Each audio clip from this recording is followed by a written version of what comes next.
Hello and welcome back to the channel. Today we'll be talking about Ninja Gaiden 4, which was just released on October 21st, 2025 for PlayStation 5, Xbox Series, and PC. The game is published by Xbox Game Studios and developed by Platnium Games and Team Ninja. Reviews have just dropped for Ninja Gaiden 4. It's sitting at an 82 on OpenCritic, which gives it the strong label, with 88% of critics recommending it. I think this falls within expectations of what at least I was thinking Ninja Gaiden 4 would do. Just earlier in January this year, Ninja Gaiden 2 Black opened at 81 on OpenCritic, so this kind of falls within that same range, but we'll dive deeper into the reviews to see specifically what people are liking and what they're not liking about Ninja Gaiden 4. So every review we talk about today will be linked in the description. I highly encourage you guys to go check out the full review. We'll just be going over some of the top level thoughts and the scores that they give. So the first review we're going to look at is from Noisy Pixel. They gave it an 8.5 and they said that Ninja Gaiden 4 marks a significant evolution for the iconic action series, blending the punishing precision fans expect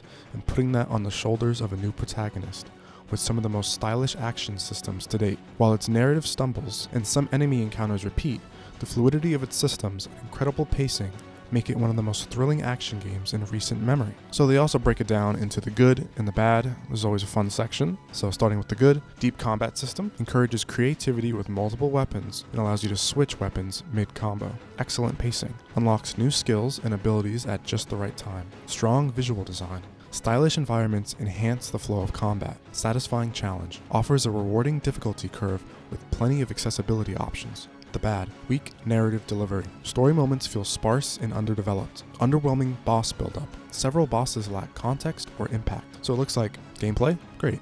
Action? Great. Pacing? Great. It looks beautiful. Challenging? Yes. And the narrative is the weak part, which, having played Ninja Gaiden Sigma, and I also played Ninja Gaiden 2 Black earlier this year, the narrative in those games are not something I'm paying attention to. It kind of just happens in the background. It's happening. Yeah, unfortunately, there's cutscenes. I mean, sometimes it's kind of cool, the cutscenes, but as far as story, character, like that's really not why I'm there. Second review we're going to look at is from PC Gamer. Now, PC Gamer gave the game a 69, which is the lowest review score we'll be looking at today. I like checking them out because I play mostly on PC, almost exclusively on PC, so it's always cool to hear if there's any performance issues. A couple places here where they talk about how the action held at steady at a near unshakable 120 FPS, although they were using a 970 XT.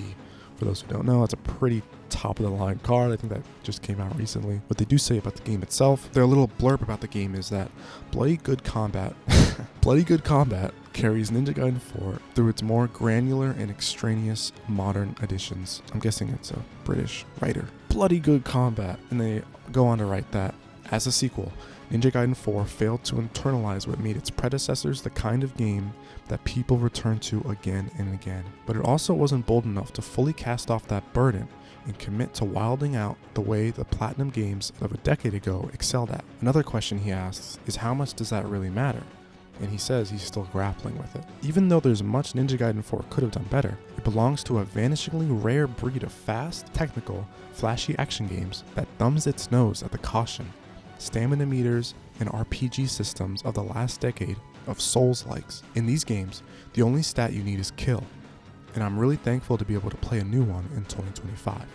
It just never manages to outsurf the greats that came before it. Throwing shots at the Souls-like genre, yeah, it's kind of crazy to see one coming out in 2025, just a pure action game, especially in the Souls-like environment that we're seeing now. Seems like he's lamenting the fact that Platinum Games didn't go crazier with Ninja Gaiden 4, maybe being constrained by the bounds that is the pre-existing Ninja Gaiden tentpoles that fans wouldn't want to miss out on. The last review we'll be looking at, IGN, the big boys, they gave Ninja Gaiden 4 an 8 out of 10. They conclude the review by saying, when it comes to combat, there are a few games I'd consider to be even in the same ballpark as Ninja Gaiden 4. It is quite simply the most fun I've had with a 3D action game since Devil May Cry 5. Its disappointing story, bland level design, and uneven boss battles certainly put a damper on the package as a whole, but they haven't stopped me from continuously coming back for more all the same. Blemishes and all, this is the best pure action game since Hi-Fi Rush, and hopefully it doesn't take another 13 years for the next one. Hi-Fi Rush mention, we love to see it.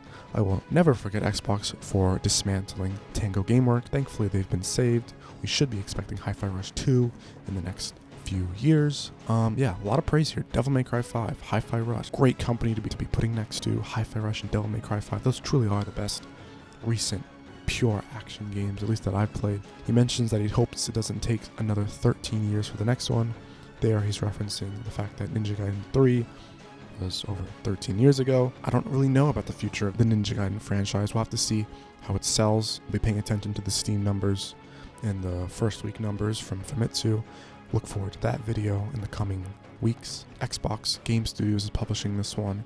Seems like this game wouldn't have happened without Xbox's involvement. There's so much more to say about Platinum's involvement, Koei Tecmo, and Team Ninja. Not feeling confident enough to release this game on their own, having to rely on Xbox publishing the game and funding it, presumably. How it's going to sell, how its inclusion in Game Pass Day 1 will affect sales on Xbox and PC, but we'll save all that for the next video where we go over all the sales information. I'm gonna let you guys get out of here, so thank you for watching.